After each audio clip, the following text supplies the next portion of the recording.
Point of view. You're a Mexican radio host with a very successful horror show called Mano Peluda from the 2000s, where people call to tell their paranormal stories. 2002, you received a call thinking that it would be like the common ones, but years later, it would be the case to cause your death. Al caso, Josué. In mid-2002, during a normal broadcast of La Mano Peluda, Juan Ramón Sáenz, announcer, received a call from someone calling himself Josué Velázquez from California. It seemed to be a regular call, but Josué's voice was stressed and fearful.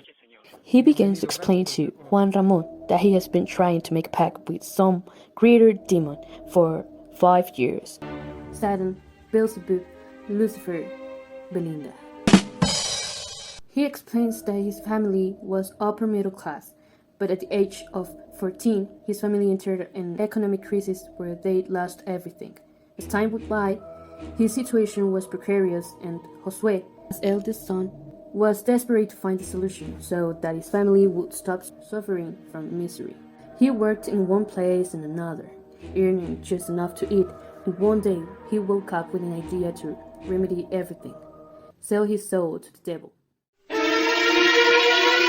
It was then that Josué found a witchcraft book where the ritual came to evoke Lucifer Focale, who has the power to give or teach where there are riches.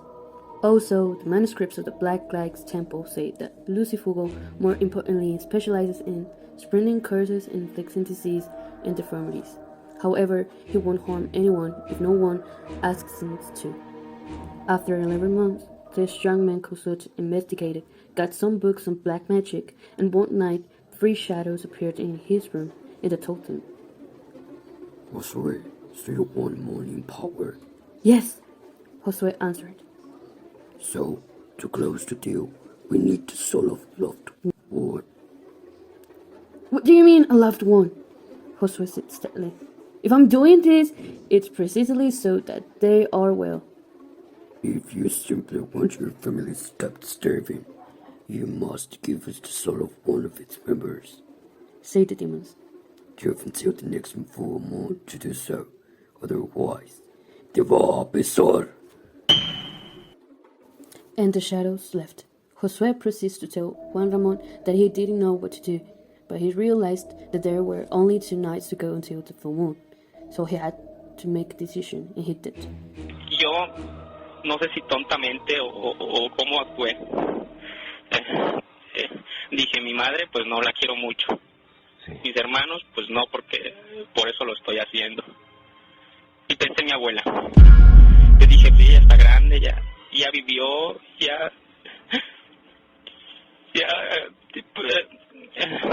perdón. Entonces, me indicaron cómo tenía yo que hacer todo eso. Y a mi abuela la maté. Bueno, no debo decirlo así. At the age of 16, and with the good intentions of fixing his family's problems, he decided to kill his grandmother. A mi abuela recuerdo que la dormí con formol y repitiendo las oraciones y todo eso, bueno, hice lo que tuve que hacer. Extrañamente, cuando mi abuela se encontró muerta, ella vivía sola, estuvo sin ninguna marca. A mí me sorprendió muchísimo porque yo le hice un montón de cosas. Después de esto ellos dijeron que ahí terminaba lo que ellos tenían que hacer, que mis plegarias habían sido escuchadas y que el pliego petitorio que yo había hecholes saber me sería cumplido. A mí me alarmaba mucho porque pues no habíamos quedado en nada. O sea, yo me imaginaba, no sé, un trato así de decir, ok, tú me das esto, yo te doy esto, ¿no? Así. From this moment on, Josué tells that Lucifer gave him Solomon's ring. This mythical ring is said to have belonged to the Jewish king Solomon, also called Wise King, son of King David. Me entregaron un anillo que, según lo que he investigado, es un anillo llamado anillo del rey Salomón. Es un anillo de dominio. Sí. Lupus Dominium. Así se llama este anillo, yo lo tengo. Me dijeron que yo al recibirlo habría un espíritu que lo iba a acompañar y cuando yo hiciera el llamamiento de algún demonio o de algún ser bajo el dominio de Satanás, a este aparecería y me podía dar cuando quisiera. Solo que... As soon as Josué had the ring, he began to receive money, which allowed him to continue his studies. He discovered in his brain a great facility for learning. One day, he separated from his family to go live alone in the States. As time went by, he completed his studies and obtained the title of biologist. Later, he did a doctorate and later founded a company. This he did in his 20s. Como que se empezó a abrir. Actualmente soy analista bacteriólogo parasitólogo. Yo siempre quise ser eso. Y me gradué en 6 meses de una carrera que tarda 8 años. ¿Cómo hizo eso? Actualmente soy analista bacteriólogo parasitólogo. Y tengo una empresa aquí en Estados Unidos. Y tengo 20 años. ¿Tiene mucho dinero? No puedo tener yo mucho. Mire, en un día, por ejemplo, que gane uno. He had everything, except mental peace. On the other hand, his happiness didn't last long. He couldn't be a millionaire because the trick in the pact was that if he earned $15,000 a day, he had to spend it the same day or it'd disappear. And he couldn't give it as help because bad things happened to him. He had to spend it just for himself. Con ese dinero no se puede dar ni limosna, ni ayuda. Entonces, si yo lo hago con el sentimiento de ayudar, no sirve porque a mí me va mal. Porque pasan cosas muy feas. Cuando llegué a la casa, señor, inmediatamente me atacó una mujer. Esta era una mujer a la que es la primera vez que veo y que desde ese momento está aquí conmigo. Ahorita está aquí a mis espaldas. ¿Está con usted? ¿Cómo es? Esta es una mujer blanca, muy delgada, cabello negro como a la... In one part of the interview, Josué says that there is an entity that approaches him. Palabras, y se los narro de esa misma forma. ¿Está atrás de usted esa mujer todavía? No, está sentada al frente de mí. Bueno, es un pasillo ahí que camina unos 20 metros y llega a una recámara. No sé dónde vaya. Esta persona, le digo, me hace... Oh, por Dios. Es que hace muchas cosas y estoy un poco alterado. Fíjese que eso me está pasando algo muy... se están escuchando, por ejemplo, muchos ruidos ahorita. Eso es común, eso no me espanta. Lo que me espanta es lo que trae en la mano. ¿Qué trae en la mano? No, espera. Oh, por Dios, soy so much ya me escuché, me tranquilicé. Tengo en mi poder este anillo que me dieron, con lo que puedo dominar muchas cosas. Trae en la mano es un símbolo, no sé cómo se llama, pero les explicaré cómo es. Es una punta como si fuese de flecha, que trae como si fuese una cruz cristiana invertida, y en el puño trae un ojo de cristal o algo así. Yo sé que eso es muy malo porque a mí me dijeron que cuando yo viera eso me iba a morir.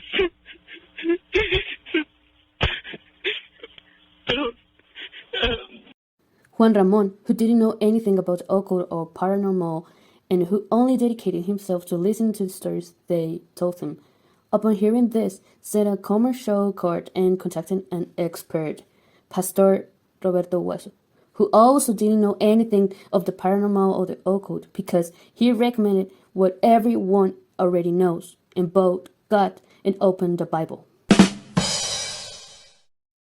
So, they contacted Josué again to try to help him. Josué begins to say that he can't open the Bible, that is stuck, and that entity is in his room, and that he already visited him a week ago, had beaten him, and was afraid that it would happen again. At this point, Josué tells him that there are already 3 horrible spirits in his house, and that they are beating him up. The pastor tells him to turn on the radio and find a Christian station with songs. During the telephone exorcisms, Juan Ramón narrates that in the booth, the page that were reading from the Bible of Psalm 91 began to roll up and down on its own. Then a laptop sparked and shut down. The ritual was finished and they recommended that he continue praying, that everything will be fine. Conociéramos de su santidad que Él quiere compartir contigo. En el nombre de Cristo Jesús, te ordeno que te calles. Te ordeno que te calles. En el nombre de Jesucristo, en el nombre de Cristo, cállate. Cállate en el nombre de Cristo Jesús y escucha, Josué. No prestes atención a esas voces. En el nombre del Padre, del Hijo y del Espíritu Santo. Josué, en el nombre... Siéntase orgulloso de usted. Y que Dios nos ayude. A usted también. Por ayudarme a mí. Y tengo muchas llamadas. Juan Ramon dials in again, and some of Josué's employees answer them. They inform him that he had been in an accident over the weekend, apparently brutally beaten, and a crucifix is buried in his abdomen. 2 weeks later, the announcer managed to contact Josué in the hospital, who told him the following. The spirits that hit him while they were praying with the pastor returned later and began to destroy everything in his room. The spotlights and vases exploded. They threw the bookshelves and another furniture. Chairs and other objects flew around the room, and as if they had a life of their own. Finally, a large shadow was planted in front of him and angrily reproached him. Oh, you wonder, son of a bitch! Now you're going to receive your punishment and you're going to rot in hell. This powerful demon took a crucifix that one day his grandmother had given him and mercilessly embedded in his belly, causing a brief hemorrhage that made him lose consciousness. They agreed to contact each other again, but after a few days, when Juan Ramon called Josué, he sent him to the mailbox. After 2 months of not hearing from Josué, the announcer was so worried that he decided to go look for him in Los Angeles, California. He knew the street where he lived, and when he asked, he found a specific address, despite the fact that, says the announcer, when he'd asked people, they told him not to go, that the house is haunted. But the Josué saga couldn't end here, if it not were that 9 years later, thanks to the idiot Azteca TV program Extra Normal, Juan Ramon and Josué would see each other for the last time. Juan Ramon worked for this program. It was already 2010, and he decided to meet Josué again, but now in person, in an interview for the program, on the condition that it be done on a boat in the water so that the demons couldn't hurt the team. The investigation took place in a secret and hidden location chosen by Josué. Paranormal logró contactarlo y viajó para que él mismo nos relatara todo lo acontecido desde aquella llamada. Para concedernos esta entrevista, Josué nos pidió que se realizara en medio del agua a bordo de una embarcación y además de ello nos pidió la presencia de un personaje. Sabemos que Juan Ramón es una persona importante que ha ayudado en todo tu proceso y también queremos agradecerle a Juan Ramón que nos acompañe para ayudarnos a platicar más tranquilamente contigo. The interview had nothing new to add to the case, but at one point in the interview, Juan Ramón begins to feel very bad with the apparent stomach pains. Y es que cuando me reúno con Juan Ramón, fusionamos cosas y llamamos cosas. Hemos visto, Juan Ramón, que Josué en algún momento tiene que parar la entrevista porque, pues bueno, recibe alguna especie de ataques. Son ataques energéticos que para él ya son comunes, para nosotros no. Es que no les gusta. Just one day after the pain, Juan Ramón was hospitalized for peritonitis that would finish killing him in 3 days. The doctors said that it was a bacterium that caused a generalized infection, and that's how on May 29, at just 49 years old, the good Juan Ramon Sáenz passed away. Josué's curse doesn't end here. The cameraman for the report, Luis Ernesto González, was also hospitalized the same week and operated on for an infection in the lower part of the stomach. He survives. Later, the program's reporter, Mario Estrada, is hospitalized after having suffered a serious accident when his car collided with the pole, and he was paralyzed for several months. Pastor Roberto Guaso died shortly after Juan Ramon. In 2012, Droz tried to deny or discredit the case by contacting Josué, but it went wrong. He couldn't.